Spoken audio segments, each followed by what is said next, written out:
I am here today to talk you through magazine design, how it works, how you can be doing it from home. I'm going to walk you through a design I've made of my own magazine.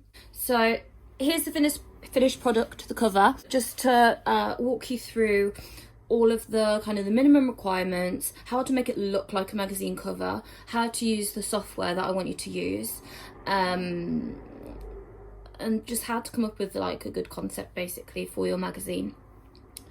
So if I just show you now, when it came to coming up with a concept for this magazine, I've asked you guys to have a go at this as like an extension task not long ago.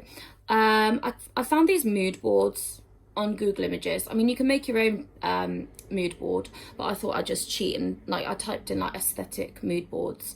I just wanted something pretty, and I wanted something a bit, I don't know, a bit alternative, a bit grungy, but like pretty at the same time. So I came up with these mood boards.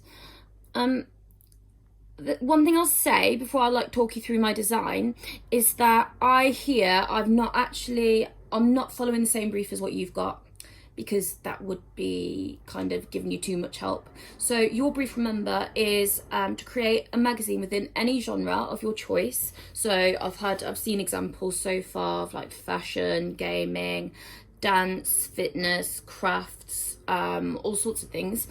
So to pick a genre that would be relevant to 14 to 20-year-olds, and it has to target that younger audience. If you like, you can specialise that it be aimed at girls or boys. That can be quite useful, and it's what tends to happen with magazines. You tend to have men's magazines and women's magazines. So for my magazine, I've followed an old brief from a couple of years ago.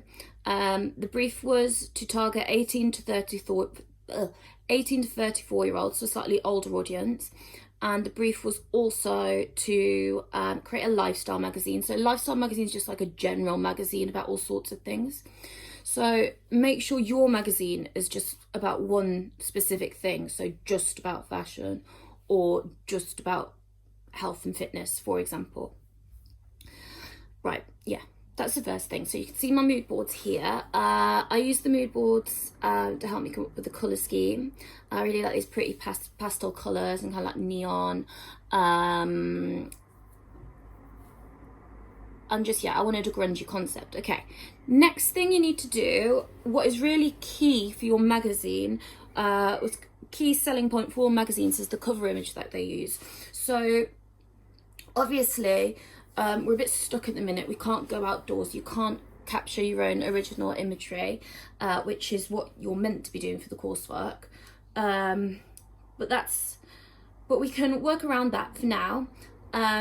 Either you might choose to take a picture of somebody in your household, or you might already actually have on your phone a really decent picture that would work well as a cover image. You can just take one from the internet for now. So search on Google Images or wherever else, or I don't know, borrow one from your friend's Instagram or something for now.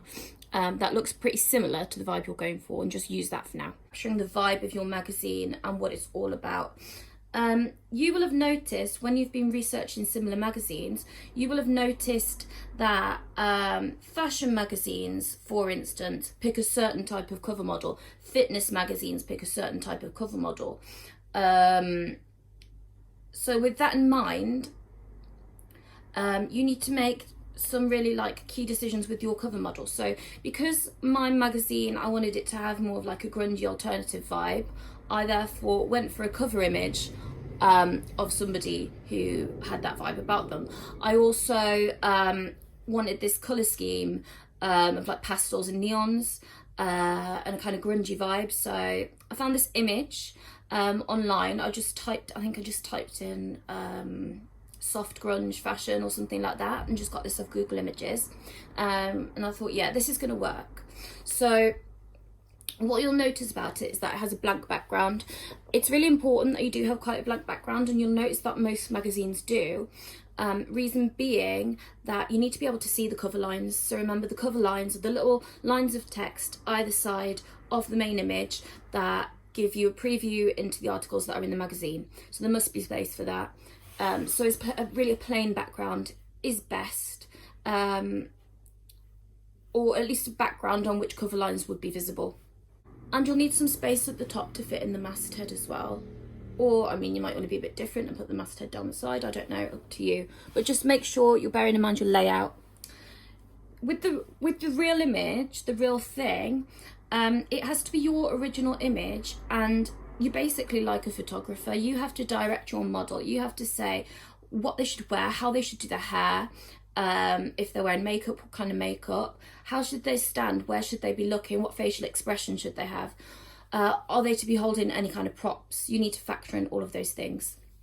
I know some of the genres that you guys have picked, like maybe, I don't know, gaming, crafts, I don't know, animals, might not be as conducive to like or that those magazines might not normally like feature a person on the cover, but it is part of the coursework that you pick a person or a group of people and you represent them in a certain way. So do try to think of a way of factoring a person in to your cover, whether that be like a game designer, for footballer, somebody kind of doing some baking or doing some crafts, something like that. So make sure you try and factor that in.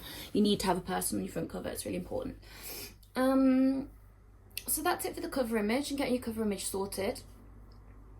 The next thing I did, so I had a colour scheme in mind, I had a cover image in mind, I needed a title for my magazine, and the title as well is really, really important. So I'll show you now the kind of the process I went through to kind of figure out an appropriate title for my magazine. But my vibe really was alternative, soft grunge, punk. You might just want to go for like mainstream, pretty, girly, or you might want to go for, if you're doing, say, sports, you might want to aim yourself at like an audience who are into kind of virtual sports and gaming as much as they are into like actual football. So things to consider there. Right, my title. So when we analyse things in media, we're always looking at connotations. Magazines don't pick their titles at random, they're picked for a reason because they have certain connotations that they carry with them. So I thought, right, my magazine, it's like I want it to be like pretty but also a bit punky, a bit dark. So I started coming up with words and phrases that I thought really captured that. So words that sound a bit sweet but then a bit dark at the same time. So I've got there things like bittersweet, heartbreak, lovesick, etc, etc. The one that I thought sounded the coolest was lovesick, so I picked that as my title. So think carefully about your title and what it connotes. And is it something that's going to relate to your audience? You could use kind of certain slang that only 14 to 20-year-olds use. I don't know, say like, well, I don't know really, but like something's fire or fleek or I don't know, whatever. You know better than me, but have a think about that. Then I came up with cover lines. So the brief says that you need to have at least 4 cover lines. So I looked at other lifestyle magazines and I noticed that the cover lines are about all sorts of things, tend to be things like beauty, fashion, mind and body. They tended to be the main things that lifestyle magazines talked about. You will have looked at your own genre of magazine, you'll have looked at examples and you'll have seen what their cover lines tend to talk about. So use that for inspiration. Topics that I thought that my audience of like more alternative fashionista type people would relate to. I thought crazy hair colours, like, and doing your own hair colour as well. I thought things like astrology and horoscopes are quite popular with that type of like millennial audience.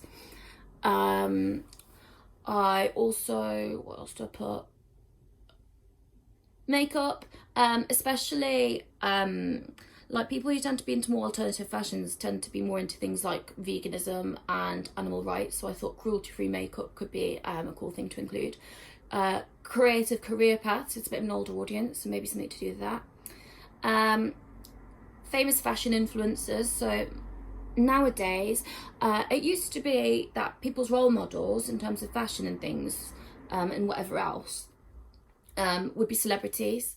But now, with the younger generations, our role models have changed, and we're very much, nowadays, it's all about influencers. So like in the world of gaming, you might like be really interested in, I don't know, YouTubers or people on Twitch. You might follow people on Instagram or TikTok for their fashion, etc, etc. So that's why I thought it would be quite a smart move to include an influencer on my cover as somebody people could be aspire to, because people really nowadays look up to influencers as their role models. So those were my ideas for my cover line, so I left that like that. Right, now I've got my ideas, I just need to start putting it all together. So what you need to do is you need to go to a website called canva.com. You can see it here. I've already got an account, but you need to create an account. So just use the create account button, just use any email address, school one or personal. Don't forget the password. I've had so many students forget their password and then they lose their designs, and it's really sad, so don't do that. You log in and then you'll come to this screen.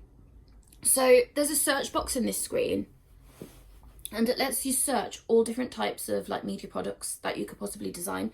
Just type in magazine or magazine cover, click that. Right, what you'll see is, and this, by the way, it'll work on your phone, it'll work on a tablet, it'll work on a laptop, it'll work on like all sorts of different things. So hopefully you'll be able to access it via one of those means.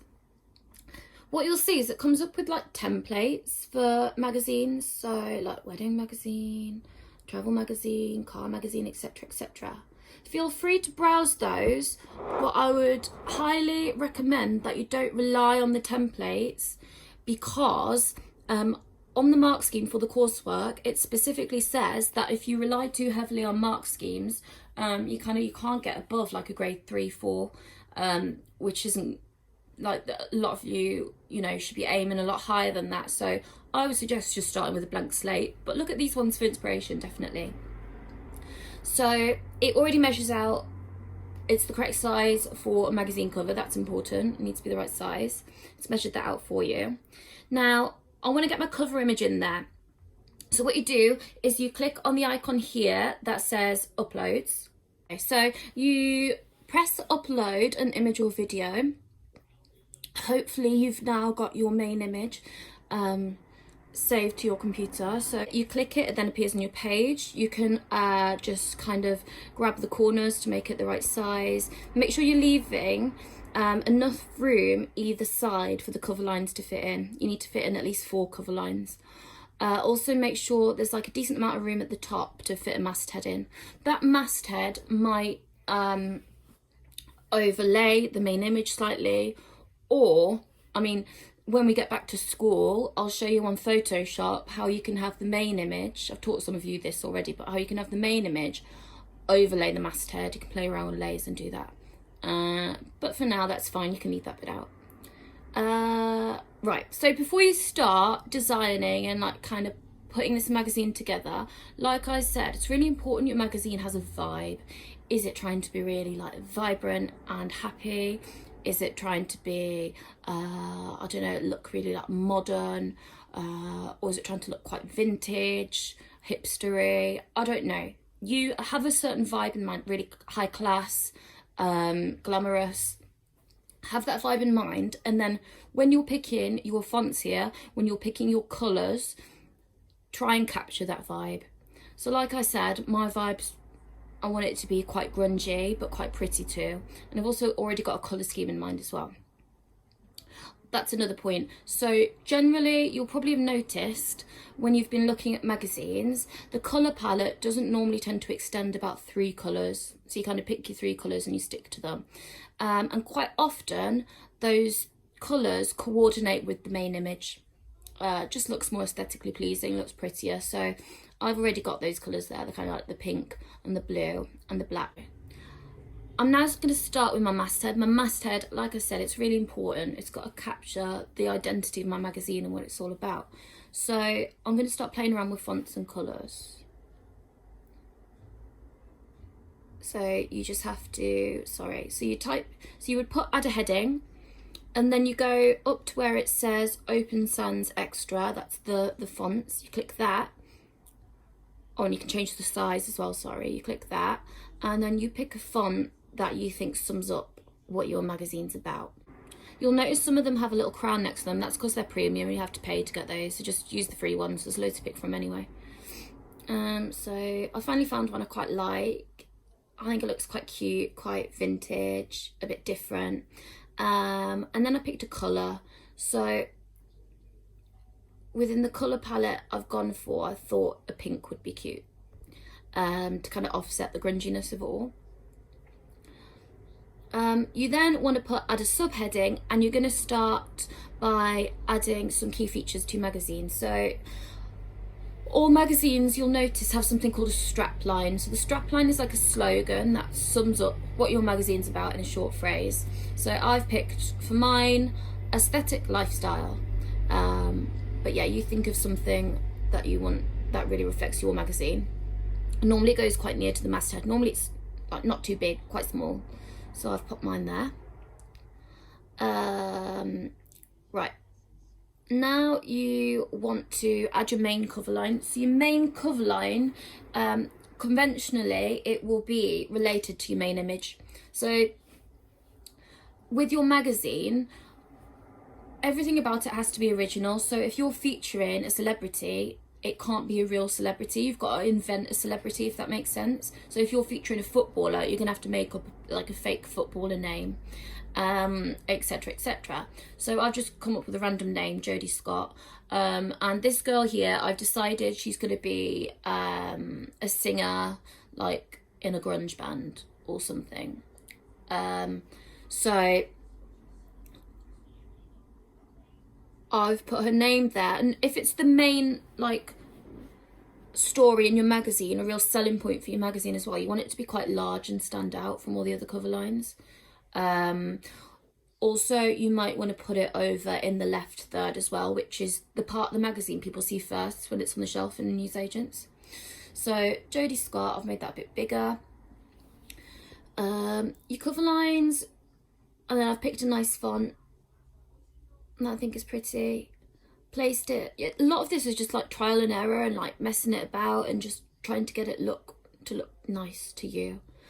So I've done that, and then I've put a little subheading as well, because just to name, people will be like, Jodie Scott and what? So I've put that she's a grunge goddess, an exclusive interview with her, so people know what exactly they're buying when they're buying the magazine. Again, I've played around with like placement, just trying to figure out, change sizes, what makes it look nice. What I then did, and then I've started to bring in the blue into my colour scheme as well, because I'm going to have that, the pink, the black and the blue, I think will work for me. Then I'm adding more subheadings, I'm adding more cover lines. So I've got one there about tarot cards, which I think is quite like different, alternative, my audience might like. Think about the language you use in your cover lines. Magazines very often in their cover lines use direct address, so they'll say you to grab your attention, or we to make you feel involved in the magazine. So think about that when you're writing your cover lines. Another pointer, don't use too many fonts. So it can look really messy if you've got like 6-7 different fonts going on. So I wouldn't use more than 3 different fonts on your cover to keep it all like really nice and tied together. And again, you can do like part of your cover line could be a bit bigger than the other bit, like a heading and then a subheading. This is something that's quite often done on magazine covers with cover lines. They will have 7 of this or 10 top whatever, something that magazines really often quite do. So I've put a 7 there, and then I've put vegan makeup brands we know you'll love. So I've used those language devices there. I put a little emoji in as well, because I thought my audience, 18 to 34 year olds, millennials, they might find that quite cute to have a little emoji there.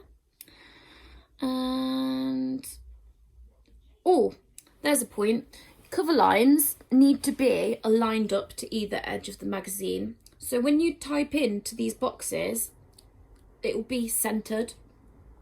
So do you know how, like on Word, you can align it to the right, center it, or align it to the left? You need to align it to whichever side the cover line's going on. So there's a little option that you'll see there where you've got, like, next to the U, you've got those 4 lines. If you click that a couple of times, you'll get the cover line to align to the side that you want it to be on.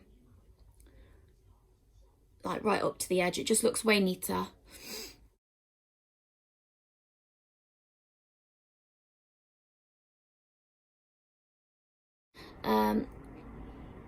With your cover lines is make them evenly spaced out. Imagine like your cover has a grid on it. Just try and get everything to be in neat lines and evenly spaced so it doesn't look messy. You can have as many cover lines as you want, but don't make it too cluttered, and make sure you have at least 4. Right, the next thing my magazine needs now, it just needs a couple of bits now. Right, it needs a barcode. Magazines have barcodes on the cover, you'll probably have noticed. So to get a barcode, I'm going to go to Google Images, find one that I like the look of, doesn't really matter. I'm going to save it to my device on my computer. I'm then going to go back to uploads on the left hand side, upload the barcode, click it, make it appear on my magazine. Normally the barcode goes down in like one of the corners, so I'm just going to stick it there somewhere I think it looks all right. So I'm gonna upload it just the same way as I did with the cover image. Place it neatly in the corner somewhere I like. That's that. The next thing the magazine needs is it needs to have the date on there somewhere, and also needs to have a price. So conventionally you'd put the price next to the barcode, and I'm just going to stick the date there as well. Magazines tend to, of this kind of the type we're designing anyway, tend to only be released monthly. So I've just put the month and the year and then the price there, quite small, not too big. Think carefully about your price. 14 to 20-year-olds, what are they going to be able to afford? What kind of price is most appropriate to them? So I've put, for 18 to 34-year-olds, I've put $3.99, that seems acceptable. I am putting in a few more cover lines. I'm including, for my younger audience, in my cover lines, I'm including a bit of slang, so like IDC for I don't care. Seems appropriate for a young audience. Think about your audience and how they tend to speak, what they would relate to. So that's that for cover lines. Yeah, and again, I'm just trying to position it and make it all neat and like it's kind of laid out in a type of grid format. Oh, another emoji. And so a lot of magazines include something called well, you can call it a plug or a flash or a puff. It has a few different names depending on circumstances. But what that is basically, it's like a shape that's been stuck on the cover, almost like a sticker that's gone on there, and they tend to inside have like special offers or like a real special feature of the issue or something free, some kind of competition or something like that. So I've picked a heart here. It seems in keeping with the brand of my magazine, nice pastel pink heart. And I'm going to position it off to one side so that it's kind of still in line with my other cover lines. I think it looks cute if I like rotate it a little bit. And then inside there, I'm going to place like a special offer to try and get my audience to buy my magazine. So I've put 30% off urbanoutfitters.com because kind of Urban Outfitters just tend to cater to a younger, more alternative audience with its fashions. So hence why I've put that there. It makes sense. Appeal to my audience. And I think a couple of tweaks, but I think that's it for my magazine. So that's how I got there from scratch. I'm just fiddling with it to make it look nice, but yeah, pretty happy with that. So hopefully if you follow the same sort of process and kind of go back through this video, listen out for the tips at each step, you can produce something that looks like pretty feasible as a real magazine. Do email me if you're stuck. I can give you more guidance. And the next video I'll do probably will be showing you how to come up with a really cool double page spread that looks really professional too. I hope that helped, and have fun with it. Bye bye.